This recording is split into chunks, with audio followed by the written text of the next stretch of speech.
Another day, another news story about how Nintendo absolutely hates its fan base. Nintendo has recently changed the terms of service on the Nintendo Switch, and of course will be applicable to the Switch 2 as well, that if you modify this in any way, run anything on here that Nintendo says you can't do, doesn't explicitly tell you and give you permission to do with your system, they are now threatening to deactivate your system. They give this big long list of things that you're not allowed to do with the Switch. Hacking the thing, emulation, a bunch of different things. And they end it with, I quote, "You acknowledge that if you fail to comply with the foregoing restrictions, Nintendo may render the Nintendo account services and or the applicable Nintendo device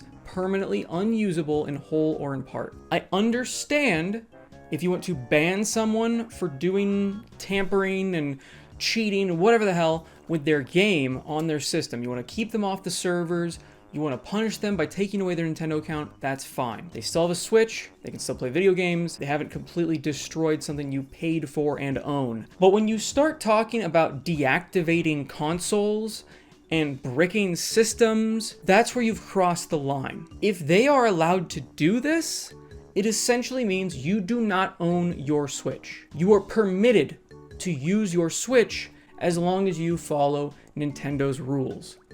It is not illegal to modify your Switch. It isn't. Emulation is not illegal. Now, piracy is illegal, so if you start pirating games you don't own, if you start playing, I guess, more modern games, that is where you get into the legal gray and illegal area. But even then, that is not the job of Nintendo to be enforcing the laws, and I don't think it should be allowed of Nintendo to be able to deactivate your system for not doing explicitly what they want you to do with it. When you have a console, when you buy a piece of tech, you should be able to do whatever you want with it, as long as it's not illegal. And it's just absurd to me that Nintendo seems to continually be just stacking on top of all the other things that they already do that are anti-customer. And I don't get it. I don't get it. A company that makes family-friendly games, has this clean, squeaky clean image, and honestly does put a lot of time and effort into their first-party releases and puts a lot of thought into their systems. Like, it's so frustrating. Like, I want to support Nintendo, but they make it so difficult when they do things like this. When they bump the games from $70 to $80. When they start taking all of the games that are physical, pretending they're still physical, and making them key cards. So you put it in, it sees that it's there, and then you have to download the whole game. Nintendo lately has been on a roll of doing the wrong thing. And I'm so done with Nintendo. I'm so done. This is why I'm not getting a Switch 2. I was already seeing the writing on the wall. I already saw the direction they were going. And they are going full anti-consumer. They are going full hating their fans. And that's just what Nintendo's been doing for a long time in so many different ways. But this is just blatant. It's just blatant disrespect to the people that supported you. Now they're on top. During the Wii U era, they were groveling. During the Wii U era, they were desperate. But now they're killing it. And because of that, they're getting cocky. And they don't care about you. It's ironic to me that the golden era of Nintendo kind of ended with the Switch. And it really, as a company, they were in their golden era during the Wii U, in my opinion. Now, I know that sounds strange because they were at their bottom. They were doing poorly with sales. They were struggling. But you got to see a company that the CEO cared about his employees. He cut his salary to keep people hired. He didn't want mass layoffs. They reached out to the community, tried to get as many content creators as possible involved with the Wii U, try to get people hyped. And they really worked with their fans. They didn't really seem to go down this greed path as much as they have once the Switch came out and was a big success. And the thing is I don't think that the Wii U era showed that Nintendo was a good company. I think in hindsight, I'm now realizing, oh, they weren't a good company back then. They weren't a generous company back then. Maybe Iwata was. I'll give Iwata credit. You know, cutting your salary to keep people employed, that's amazing. You don't see that anywhere. But all of that stuff they were doing was just desperation. It's not like they suddenly cared about their fans. It's that they had to care about their fans. And when the Switch came out, blew up, put up record numbers for the company, then you saw their true colors. That's how you see a company's true colors, is when they're doing the best. And now we're seeing the just full-faced mask-off Nintendo. You don't own your Switch. We can brick it whenever we feel like it if we don't like what you're doing with it. We don't want to make storage cards. We don't want to have to put the game onto the card. That's too much work. So instead, we're going to make key cards for third-party games. For most third-party games, it's a key card only. You don't get the full game on that cartridge, which means as soon as those servers go down, it's the same thing as the digital, it's gone. The only added benefit that I saw with the key cards, I initially was kind of happy about them because I saw them as an alternative to Code in a Box. Because Code in a Box is the worst version of any form of game ownership because you don't own it. It is simply a digital license. You can't resell it. And they've also wasted a bunch of plastic and shipping for some reason. You put it on the wall and you go, oh yeah, I own that game, but it's only on my system. It was the weirdest thing. I don't like Code in a Box.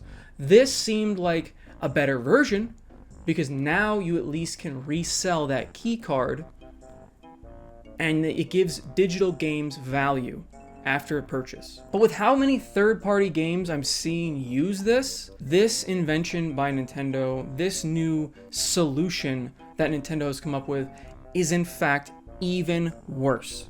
Because now so many companies are using this option because they can to save a buck. They're not passing that savings on to you, and they also retain basically full ownership of that game still, and you just have that card. But when those servers go down for whatever those games are to download, whenever any eShop goes down in the future, you don't get those games. All those key cards are going to be worthless one day. And that's the thing that people really need to think about. Nintendo is in their worst era right now, and it's really sad to see. I want Nintendo to come back, how they were acting during the Wii U era, but again, I don't think that was genuinely Nintendo. I don't think that was their genuine selves. I think that was their desperate selves. I don't think we're going to see them ever get back to that point again.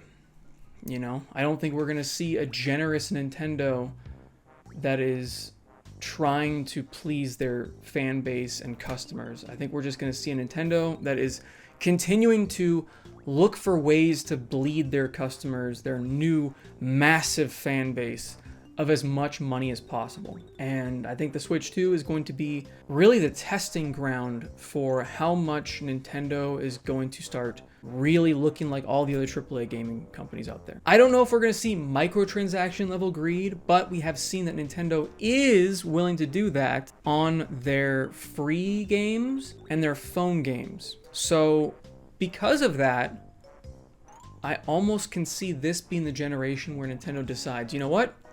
We're going to enter the world of microtransactions. We're going to have like hats for Mario Kart. I don't know, that could happen. It might not, but it wouldn't surprise me at this point with everything else that's been going on with Nintendo. I think they've completely lost the plot. I mean, even before all this, when the Switch was doing well, they were going after countless emulation sites when Microsoft and Sony weren't. They were going after fan projects, which a lot of companies don't do because it's a bad look, and it's just, they don't even give you an inch for these things. Like, they'll wait till it's complete and then destroy it. Or they'll wait till it's almost complete and then destroy it.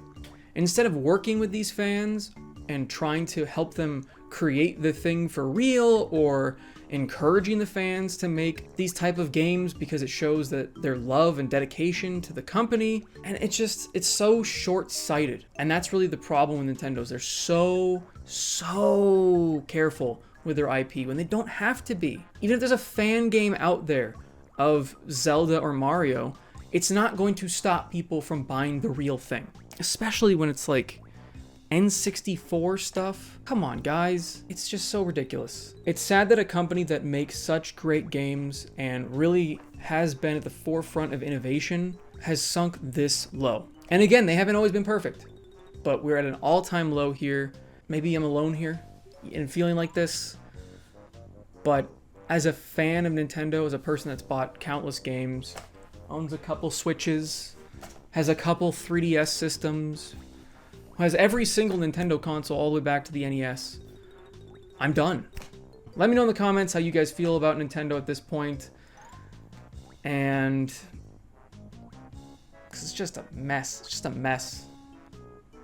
Like the video if you guys liked it. Subscribe for more content. And as always, have a fantastic day. See you, everybody.